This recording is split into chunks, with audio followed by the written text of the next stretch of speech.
Good morning, Jamie. How are you? Hope you're doing all right.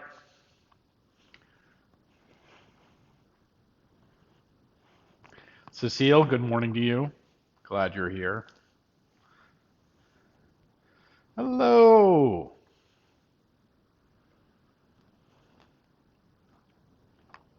Hello, hello. Good morning, everybody. Yvette, good morning to you. Hope you're well. Sharon Landry, everybody. Great to see you. Hey, Bonnie. Hope you're doing well. Good morning. Karen, good morning to you. So glad you're here.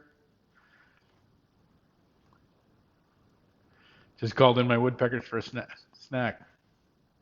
Okay. Good times. Just like speaking porpoise. Is this something like that? Like I don't know. But Sharon, hi. So good to see you. Hope things are going well. It works. Hello, everybody. We are we're having some connectivity issues and here, so decided to change our location today. That so welcome the yeah, Comcast is working on something somewhere, and so we are up here in the sanctuary today, which is never a bad choice. Uh, the beauty of this place, uh, it it speaks to us for sure. Yes, porpoise. Oh, if only if only there were two-way audio, then I could probably mute you. But it'd be great. So, good morning, everybody. Give one or two more folks a chance to come on in here. So good that you're here. So good that this day has arrived. So glad you're with us.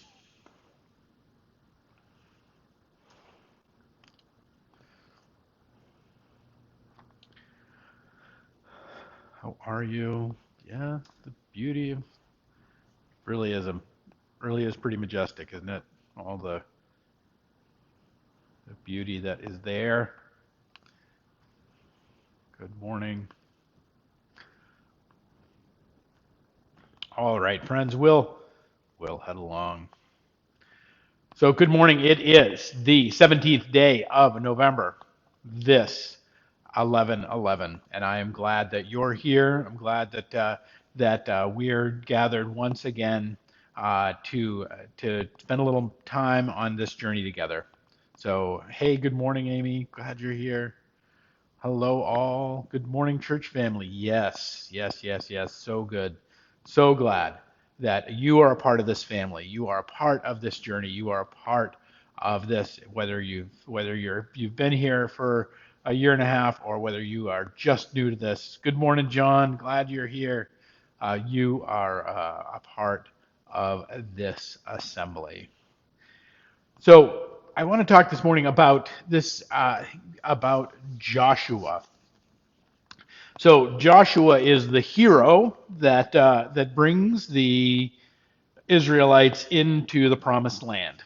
At the very beginning, Joshua ends up with this notion that when this call from God to bring the people of Israel, who have been, remember, wandering around in the wilderness for 40 years, they've been separated, and the reason they did not, if we remember, the reason they did not is they that enter the promised land when they first were commanded to do so was that they saw giants in the land of Israel, in the promised land. They saw that it was filled with giants, and they made the decision that it was too scary to go. And so literally this generation spends its 40 years wandering in the wilderness is what is said. Which, if you think about that, that means that all the people who were in command that were 30, 40 years old, they are no longer there, right? Even Moses climbs the peak of Mount Nebo, sees the promised land, and then dies. Even Moses himself, who guides the people through the land, does not get this chance to actually enter the promised land. It is Joshua that is called to come and lead the people into the promised land. And the call begins by God right out of the first chapter, right out of verse 9 of the be strong and of good courage. Be strong and of good courage. This is God's command. Now, it makes sense, right? Because 40 years earlier, when they were standing in the same place, they were not strong and of good courage.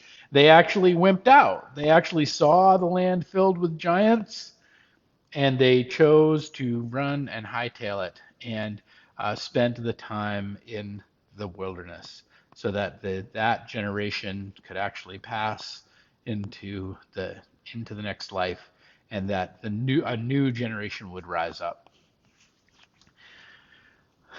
I talk to a lot of people as a course of my work, and I talk to a lot of people that are making changes in their life. That they're that often, if you come talk to me, often sometimes we'll just have a cup of coffee and have a nice time or whatever. But a lot of times, people who come and talk with me with the notion that they're making some change, they're making some transition, that something is moving from one place to another in their life, that they've had a new, whether it is a new revelation, whether it is a new truth that they've become aware of, whether it's something it is transforming in their life, but there's often a movement afoot. Often, people rarely come into my office to say, "Hey, things are awesome, going great. Have a good day." Like, I don't get that a lot. Like, generally, people are grinding through something, whether it is a loss, whether it is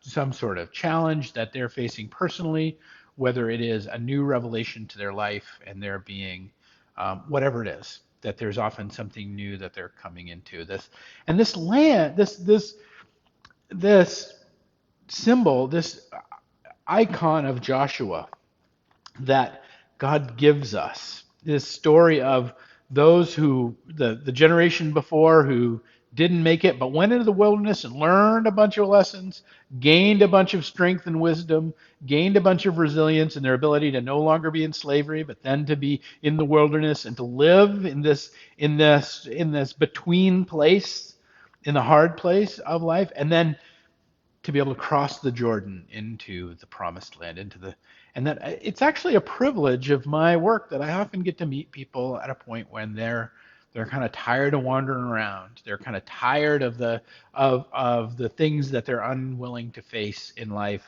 but they come to the place where they get to face them. And for me, I take it as a great privilege. It's a great privilege to journey with people in those moments and to hear those truths, to hear their lives, to hear the reflections of their lives, and that the time when God calls them to stand and be strong and of good courage, to step into the promised land, to be able to be willing to get your feet wet in crossing the Jordan.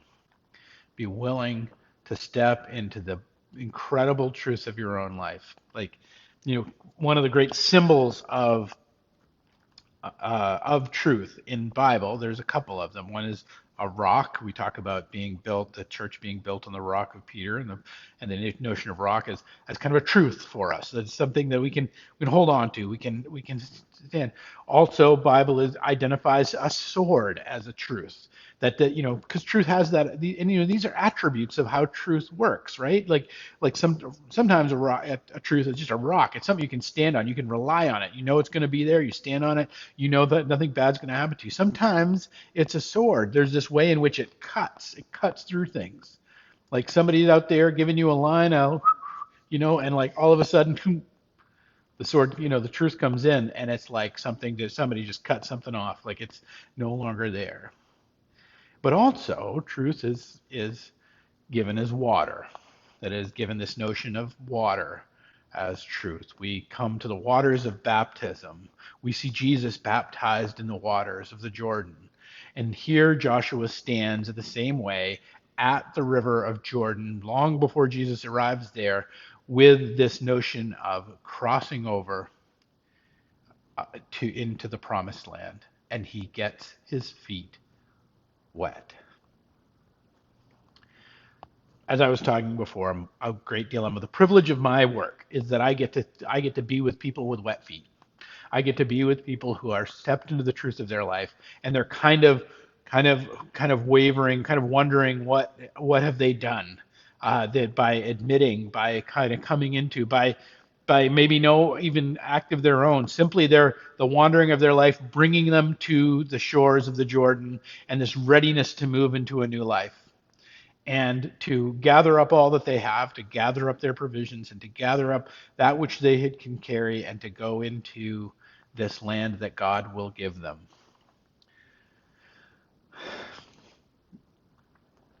The key and pivotal thing in this is courage.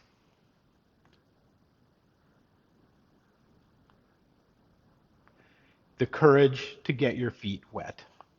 The courage to step into the waters of baptism, which are the waters of what is really real in our life. To step into the reality of that we're living, to step into the the discomfort of it. Like, nobody likes walking around with squishy feet. Like, you get your feet wet. Nobody likes walking around with. Nobody likes the experience of walking around with a boot full of water. This idea that we would step into this, the truth of our life. We'd step into it, and in stepping into, we would take courage in that. Take courage in it, because because on the other side of it, this is the hard and fast biblical truth. I'm picking out this one story, but there are numerous stories, again and again and again, about the fact that there is a promise on the other side of it. There is a promised land on the other side of it.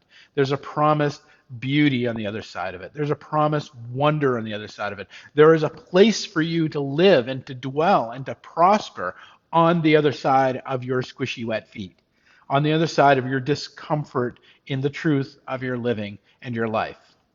This is the great promise. It's the great promise that the Israelites kind of bag out on the first time, that they like take the off ramp, and because they see giants.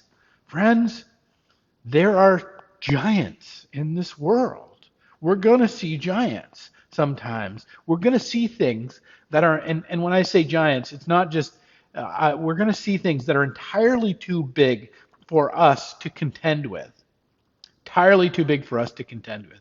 And in fact, much of the Old Testament is a story of the war against the giants, about the things in our life that we think are unmanageable, unable, we can't overcome, that are too big for us to negotiate, but the truths that are in front of us. And that, now, yesterday I talked about stuff that we can't move. That's not what I'm talking about. I'm talking about just the truth of our situation, the truth of where we are, the truth of what really matters and what we really want out of life and where we want our lives to go and to be. And that requires wet feet. It requires us to get wet feet. It requires us to step into the Jordan, to step into the promised land. It requires us to step into the space between. And again, it's so often my privilege. And, we think about this.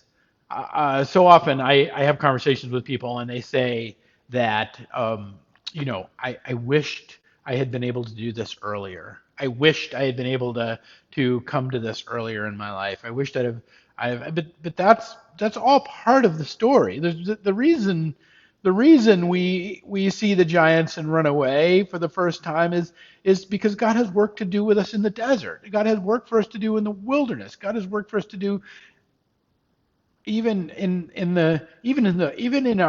confronting our bitterness in the waters of Meribah, which is a whole nother story.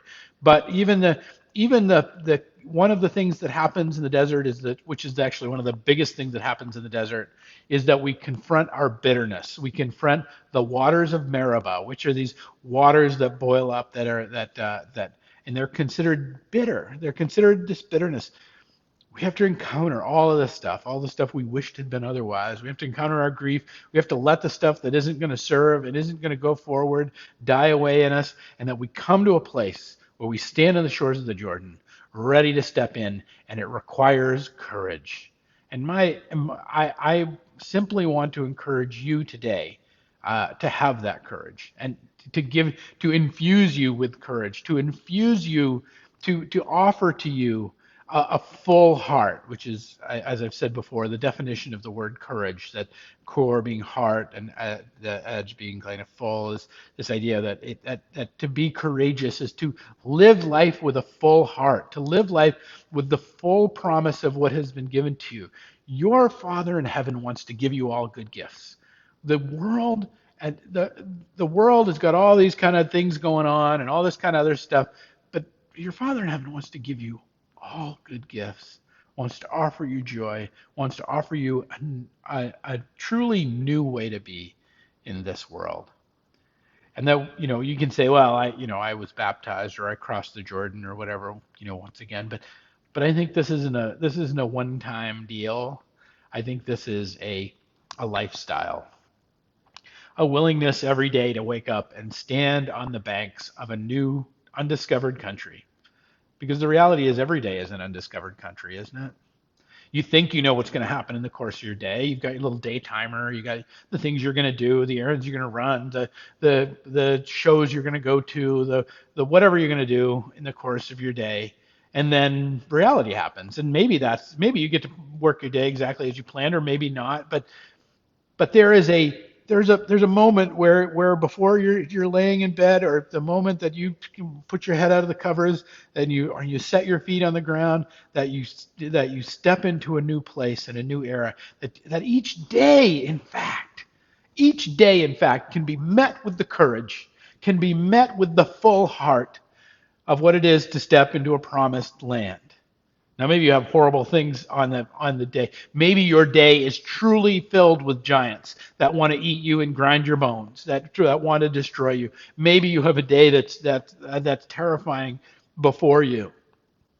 And if that's so, what I say is even more true. Be strong and of good courage to hear God's words for Joshua more now than you have ever heard them. Because there'll be some purchase point in the course of your day, some purchase point. And at some point in which, and when I say purchase point, it's this idea of a lever, where you can actually, when you're trying to move something heavy, you can get a point underneath it, and you can get some purchase on it. There's going to be one place in which you can roll the log of your day, where you can make an impact, where you can make a change. Maybe it's holding a door for somebody and smiling at them as you do it. It doesn't, I don't know what it is. You don't know what it is, but there's going to be a place in your day in which you can step into the waters of the Jordan, where you can step a little further into the promised land. And each day is this journey. Each day is this willingness to step into the discomfort of the waters of the Holy River. Friends, my hope for you is that you will take courage and act today in the places that you can act. Do the thing that you know need be done. And it might not be a big thing, it might not be a small thing, but act. Take that one step to affect the change in your life. Because here's the great promise of the whole biblical story. Here's the great promise of this one little thing. Here's the great privilege of what it is for me when I bear witness to people in their lives that are at that purchase point, that are maybe in a broader sense, they're at that place of being ready to step into the Jordan and on into a new world and a new promised land. The great gift of that, the great moment of that, is that when they step, when we step, when we take action, when we move, as one of my favorite theologians says, when we move one thing, God moves 1,000 things. The hosts of heaven move with you. The Holy Spirit moves with you. The grace of God moves with you. All that you have acquired and all that you know moves with you, that that you're not in this encounter with the wet feet truths of your life, with the immersion of your life, with the stepping into the land of giants, that where giants once stood all by yourself, but you are surrounded with all the hosts of heaven, with all of the power of the Spirit, with all of the saints that have gone before you. You are being conspired for. And all the invitation is that you have the courage to step into your own Jordan, whether it is just in the course of your day and the living of your days, or whether it is in this broader, wider sphere of life where I get so often get privileged to journey with people, or whether it is simply in the this moment and this second, that you might live your life